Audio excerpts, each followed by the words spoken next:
তখন ঘড়ি কাটায় সকাল 7টা। তো কাকা ফোন করে বললো রেডি হও, তোমাদেরকে নিতে আসবো। অনেকদিন যাওয়া হয় না, তো আমি বোন আর মেয়ে বেরিয়ে পড়েছিলাম, যেহেতু কাকার নিজস্ব টোটো আছে।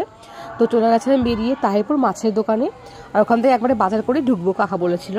তো আমার পছন্দের মাছ খুঁজছিলাম, তো পেয়ে গেছিলাম অলরেডি, যেটা আমার খুব পছন্দের। তো পাঙাশ মাছ নিয়েছিলাম আর সঙ্গে নিয়েছিলাম গুঁড়ো চিংড়ি। তো গুঁড়ো চিংড়িটা কাকার পছন্দের, তা ওটা নিয়ে পরে চলে গেছিলাম তাহিরপুরে মিষ্টির দোকানে, যেটা খুব মানে বিখ্যাত মিষ্টির দোকান। ওখান থেকে মিষ্টি আর পরোটা নিয়েছিলাম, আর এখানে চলে এসেছিলাম বাড়িতে, মানে কাকা বাড়িতে। বোন আর মেয়ে খাচ্ছে, আর এদিকে আমি সব রেডি করব রান্না করার জন্য, যেহেতু রান্না করার মতো কেউ নেই, আমাকেই করতে হবে। আর এখানে কাকার ভাই থাকে।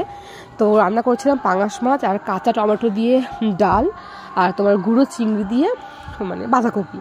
ওগুলো করার পরে খাওয়া কমপ্লিট হয়ে গেছিলো, ওটা দেখায়নি। আর এখানে ভাই মানে আমার ভাই মানে কাকার ছেলে, ও মাছের মানে বাড়িতেই মাছের